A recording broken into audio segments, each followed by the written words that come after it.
पिछले पॉइंट्स में हम लोग डिस्कस कर रहे थे कि यदि आर्थिक नीतियां किस प्रकार की, यहाँ हमें समझना चाहिए कि आर्थिक नीतियों से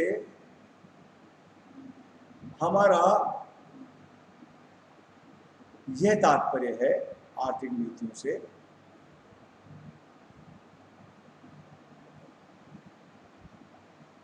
कि सरकार आर्थिक क्षेत्र में कितना खुलापन रखती है। यदि सरकार आर्थिक क्षेत्र में अधिकांश निर्णय स्वयं के पास रखती है तो निश्चित मानिए कि वहाँ पर व्यक्तिगत स्वतंत्रता उस सीमा तक कम हो जाएगी, क्योंकि अधिकांश जो निर्णय हैं वो भी सरकार के द्वारा ही लिए जाएंगे। और जब अधिकांश निर्णय सरकार के द्वारा ही लिए जाएंगे, व्यक्तियों को व्यक्तिगत स्वतंत्रता कम मिलेगी, तो आर्थिक क्रियाएं भी आपकी हतोत्साहित होंगी। इसके विपरीत आर्थिक क्षेत्र में सरकार की भूमिका एक प्रेरक की यदि है, एक सुविधा प्रदान करने वाली संस्था की है, एक मेंटर के रूप में है, तो निश्चित मानिए कि सरकार वहाँ पर आर्थिक गतिविधियाँ वहाँ पर अधिक तीव्र गति से संचालित होंगी। आर्थिक उदारीकरण के पश्चात सरकार का जो रोल माना गया वो यही माना गया कि सरकार का काम रोजगार प्रदान करना नहीं है, वरन इस प्रकार का वातावरण उत्पन्न करना है, इस प्रकार की परिस्थितियां उत्पन्न करनी है कि व्यक्ति स्वयं आर्थिक क्रियाओं को करने के लिए संचालित हों। और हमने धीरे धीरे करके हमारी जो अर्थव्यवस्था में जो कोटा सिस्टम था, जो रैशनिंग सिस्टम था, जो लाइसेंसिंग सिस्टम था, कई प्रकार के जो प्रतिबंध थे, उन सबको धीरे धीरे इसीलिए उनको हमने उनमें शिथिलता प्रदान की कि उसमें अधिक व्यक्ति जो है वो उसमें पार्टिसिपेट कर सकें।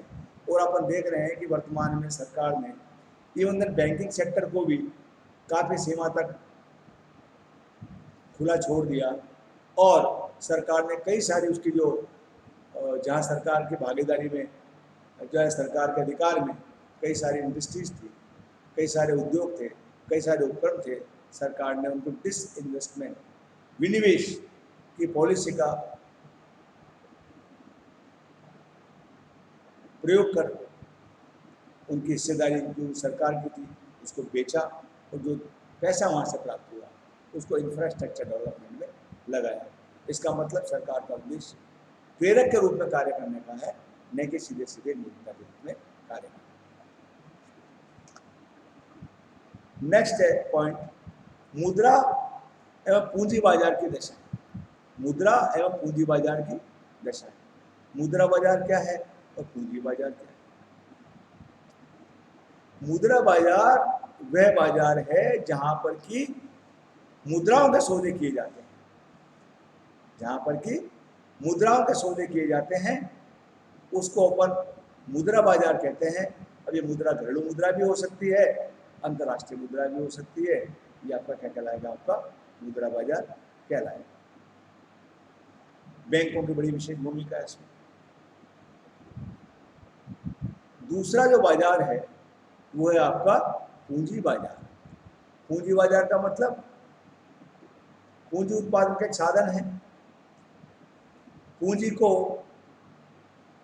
प्राप्त करने के लिए क्या सारी तरीके हो सकते हैं, उनमें मोटा मोटा होता है अंश निर्गमन, ऋणपत्र निर्गमन, बंधपत्र निर्गमन इत्यादि।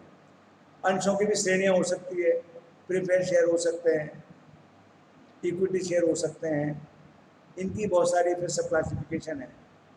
डिबेंचर्स हो सकते हैं, लॉन्ग टर्म लोन हो सकता है, शॉर्ट टर्म लोन हो सकता है, प्राइवेट लोन हो सकता है, इंस्टीट्यूशनल लोन हो सकता है।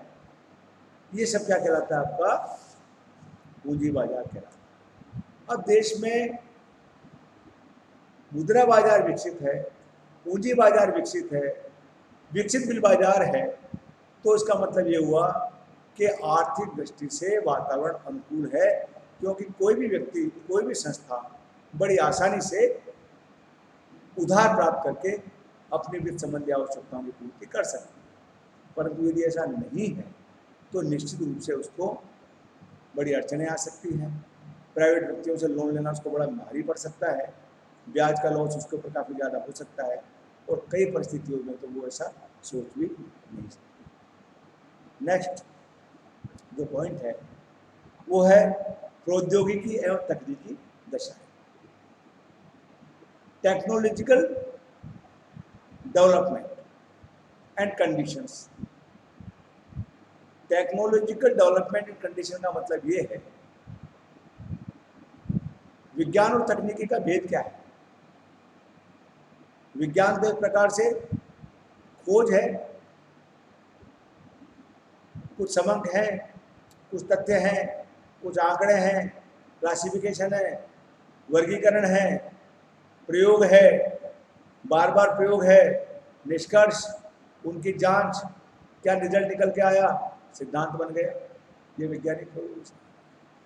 पर जब उस वैज्ञानिक खोज का प्रयोग, उन सिद्धांतों का प्रयोग मानवीय सुविधाओं के लिए करते हैं तो क्या कहलाती है, तकनीकी कहलाती है। यानी वैज्ञानिक शोध और अनुसंधान का प्रयोग जब मानवीय आवश्यकताओं के लिए किया जाए, उसकी भलाई के लिए किया जाए तो क्या कहलाता है, तकनीकी, उसको तकनीक के नाम से जानते हैं। तो यदि वैज्ञानिक शोध अनुसंधान उच्च स्तर के हैं, तकनीकी प्रगति यदि मान लीजिए श्रेयस्कर है, तो आप ये मानिए आर्थिक दशाओं अनुकूल होंगी, अदरवाइज प्रतिकूल होंगी।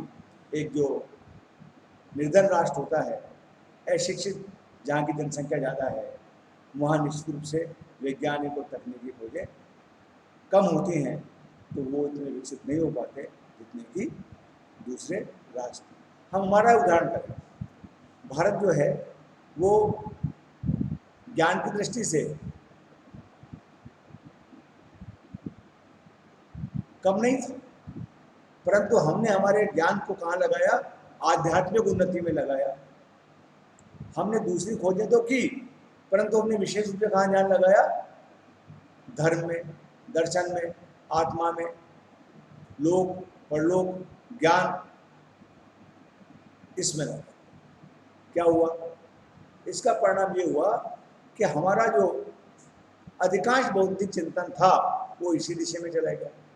पश्चिम के राष्ट्रों ने क्या किया, पश्चिमी के राष्ट्रों ने वैज्ञानिक खोजों में अपना समय अधिक लगाया, तो अधिकांश आविष्कार हमें पश्चिम से दिखाई देते हैं। और यदि हम आर्थिक पैरामीटर के बारे में बात करें तो निश्चित रूप से वो हमसे विकसित इसलिए ज़्यादा है कि उन्होंने ज्ञान और विज्ञान की खोज जो वैज्ञानिक क्षेत्र में की, उसके आधार पर टेक्नोलॉजी डेवलप की और उनका प्रयोग करके वो शीघ्र ही अपना आर्थिक विकास कर पाए। हमने भी इस दिशा में काफ़ी समय से विचार करके और प्रयोग और अनुसंधान के क्षेत्र को बढ़ावा दिया है।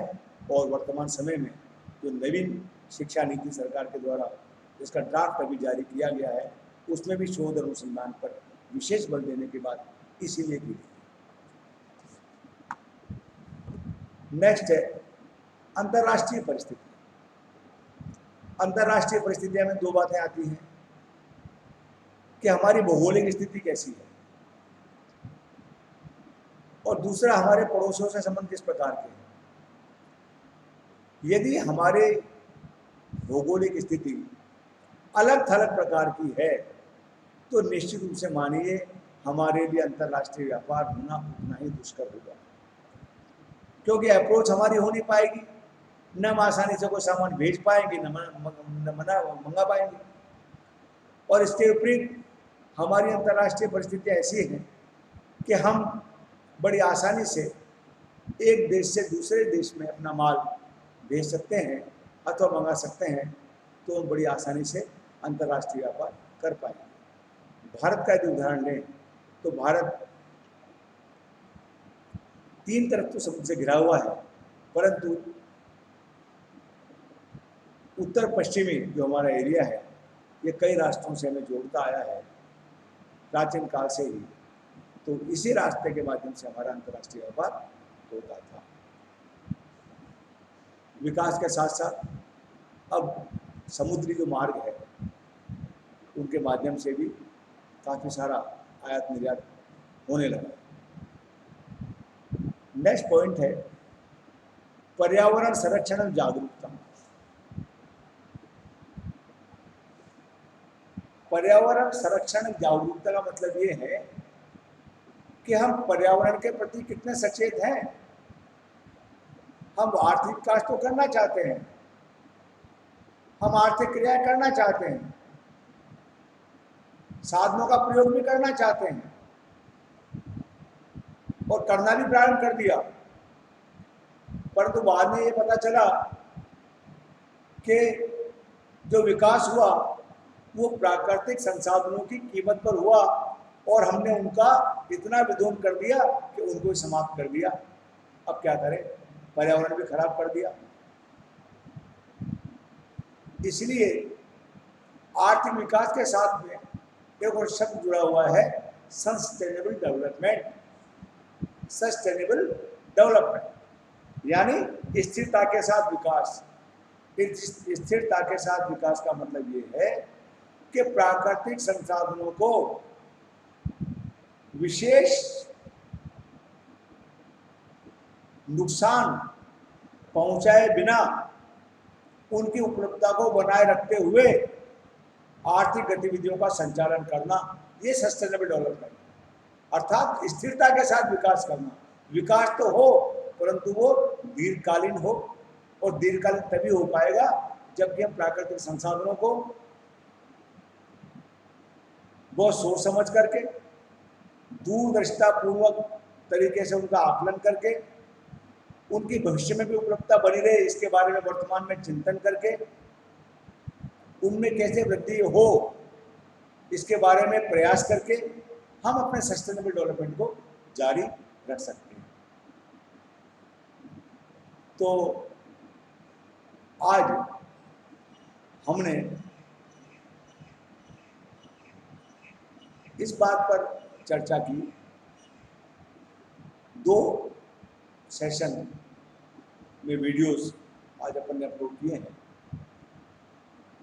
प्रथम जो सेशन था उसमें ये बताया गया था कि आर्थिक पर्यावरण हम किसको कहते हैं, ये क्यों इतना इम्पोर्टेंट है, और दूसरा ये कि इसको प्रभावित करने वाले घटक कौन कौन से।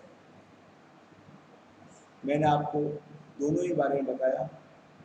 अंत में मैं यही आपसे कहना चाहूँगा कि आर्थिक पर्यावरण एक 2 वे प्रोसेस है। यह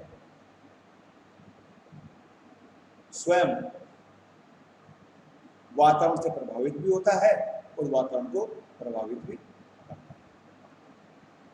तो आज जो हमने दिन किया वो यही किया, आर्थिक पर्यावरण किसको कहते हैं, इसको प्रभावित करने वाली कौन कौन सी घटक हैं या कौन कौन सी शक्तियां हैं। यदि वे अनुकूल हैं तो आर्थिक पर्यावरण विकसित माना जाएगा, और प्रतिकूल है तो हम ये कहेंगे कि आर्थिक वातावरण अच्छा